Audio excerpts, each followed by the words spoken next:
C'est un séisme émotionnel, une onde de choc dont les répliques secouent actuellement les fondations du football sénégalais, au lendemain de cette désillusion cruelle en 8e de finale de la Coupe du Monde 2026. Une soirée que tout un peuple espérait radieuse et qui, par la force d'un destin implacable, s'est transformée en un cauchemar éveillé. La douleur est immense, presque indicible. Alors que les Lions de la Teranga, dominateurs, impériaux, menant sereinement de 2 buts à quelques minutes du dénouement du temps réglementaire, ont vu leurs rêves se dérober face à la résilience froide des Diables Rouges belges, portés par le génie de Romelu Lukaku et la détermination chirurgicale de Yuri Tielemans, auteur d'un doublé fatal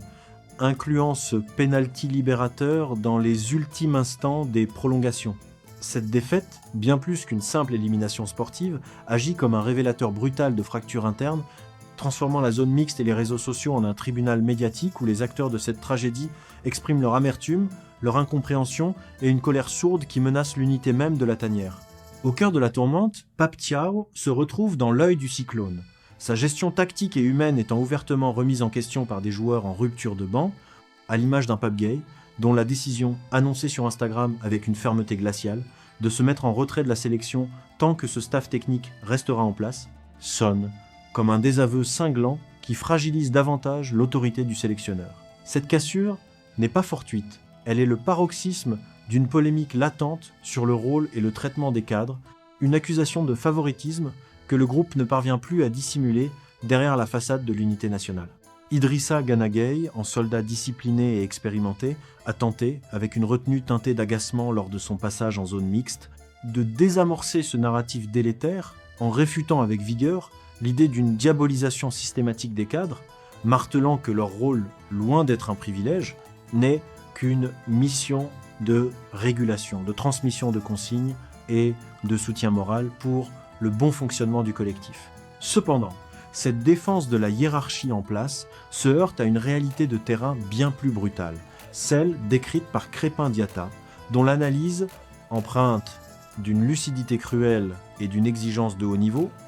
pointe du doigt un déficit d'état d'esprit et un effondrement mental indigne de ce stade de la compétition, fustigeant une incapacité collective à verrouiller une zone de défense alors que la victoire semblait acquise. Le constat de Diatta est sans appel. Il faut cesser les faux fuyants, arrêter de se chercher des excuses et accepter que, face à l'adversité, le cœur et la combativité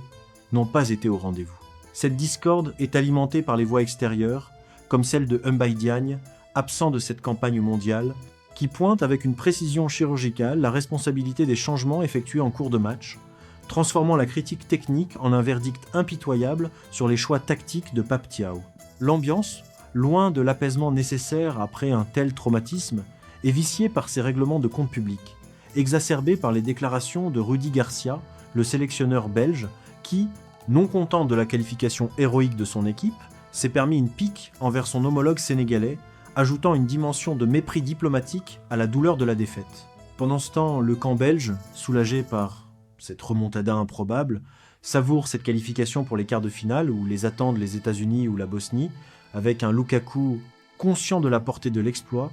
louant la force mentale et le caractère de ses coéquipiers face à une équipe sénégalaise qu'il qualifie sans détour comme l'une des plus complètes techniquement, physiquement et tactiquement du tournoi, rendant par ricochet l'échec sénégalais encore plus difficile à digérer pour les supporters. Les mots du buteur belge sur ce penalty laissé à Tielemans, confiant son propre combat intérieur pour expliquer ce geste de partage, contrastent violemment avec les scènes de désunion qui déchirent le camp sénégalais, soulignant, par contraste, le contraste entre une équipe qui, dans la difficulté, trouve une cohésion salvatrice et une sélection qui, au moment crucial, se fragmente.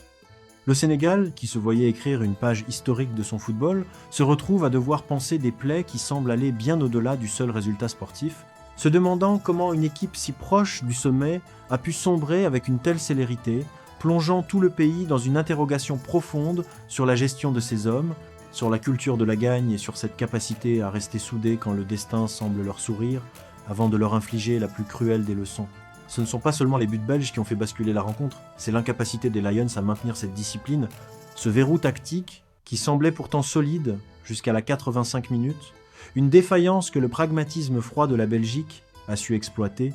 rappelant à tous que dans le football de très haut niveau, le talent individuel ne suffit pas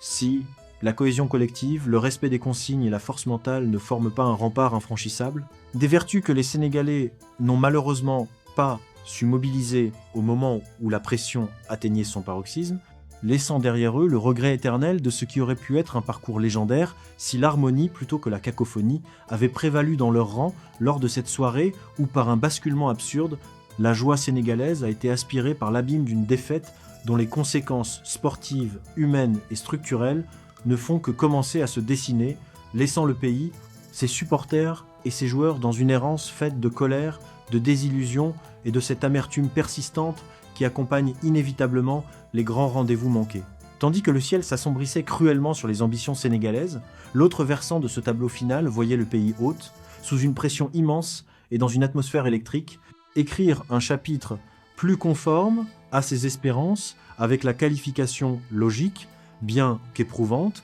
des États-Unis face à une formation bosnienne valeureuse mais finalement trop courte pour renverser la hiérarchie établie sur la pelouse. C'est un souffle de soulagement, une véritable libération qui a parcouru les tribunes acquises à la cause de la Team USA, alors que Mauricio Pochettino, maître d'œuvre de cette stratégie en 3-5-2, a vu ses hommes dompter les pièges tendus par une Bosnie-Herzégovine tactiquement rigoureuse, organisée autour d'un bloc bas compact en 5-4, qui a longtemps semblé capable de faire déjouer le favori américain. Dès l'entame, la fébrilité a pourtant failli coûter cher aux locaux, Matt Freese devant sortir le grand jeu par des parades magistrales, notamment devant Ermedin Demirovic, et sur une tentative audacieuse de Kerim Alashbegovic, rappelant à une Amérique impatiente que dans ce mondial, aucun statut ne garantit la sérénité. Cependant, la patience et la maîtrise technique des milieux américains, portés par le volume de jeu de Weston McKennie, la justesse de Tyler Adams et l'omniprésence de Malik Tillman, ont fini par fissurer la muraille bosnienne. Folarin Balogun, véritable poison pour la charnière adverse, a su exploiter une brèche juste avant la pause, libérant un stade entier dans un moment charnière qui a scellé le basculement psychologique de cette confrontation. Ce but, consécutif à une récupération haute et une projection rapide, illustre parfaitement la philosophie de jeu imposée par Pochettino, une quête de verticalité qui, malgré les alertes initiales, a fini par s'imposer comme l'arme fatale pour venir à bout de l'organisation disciplinée des Dragons. Le tournant du match, pourtant, est survenu avec l'exclusion de Balogun à l'heure de jeu, suite à une semelle, un fait de jeu qui aurait dû, selon toute logique, relancer totalement les espoirs bosniens, surtout après la sortie sur blessure de leur emblématique capitaine Edin Dzeko, dont l'absence a pesé lourdement sur la capacité des siens à peser durablement sur l'arrière-garde américaine, malgré l'infériorité numérique et les assauts de plus en plus pressants des coéquipiers d'Ermedin Demirovic, les États-Unis ont fait preuve d'une solidité mentale et d'une intelligence de gestion qui tranche radicalement avec les défaillances constatées plus tôt dans le camp sénégalais. C'est là toute la différence entre une équipe qui vacille sous la pression et celle qui, même dans l'adversité d'un carton rouge, trouve les ressources pour sceller son destin, comme en a témoigné ce coup franc somptueux de Malik Tillman à la 82e minute,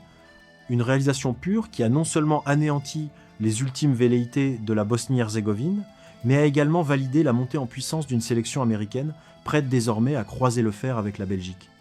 Ce futur choc entre les Diables Rouges, miraculés face au Sénégal, et des Américains portés par l'énergie de leur public, promet d'être le sommet de ces huitièmes de finale, une opposition de style et de caractère entre deux nations qui ont vécu des scénarios diamétralement opposés pour atteindre ce stade. Si la Belgique a puisé sa force dans une capacité quasi mystique à retourner des situations compromises, les États-Unis, eux, ont su dompter la peur en imposant, par intermittence mais avec autorité, leur supériorité technique, tout en sachant faire le dos rond quand la tempête menaçait de les submerger. La sortie de route, presque héroïque, des Bosniaques,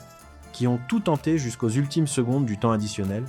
n'enlève rien à la prestation d'ensemble des hommes de Pochettino, qui valident ainsi leur ticket pour le tour suivant, rejoignant dans cette aventure le Canada et le Mexique, leurs partenaires dans l'organisation de cet événement planétaire. Le tournoi perd un outsider attachant, mais gagne une affiche de gala. Une confrontation qui, au-delà de la qualification, posera la question de la résistance physique et de la gestion des émotions après des matchs aussi éprouvants, car tant Romelu Lukaku que Christian Pulisic savent pertinemment que désormais les marges d'erreur sont inexistantes et que chaque erreur, chaque seconde d'inattention, comme on l'a vu lors de la déroute sénégalaise, peut mener à la sortie brutale de la compétition.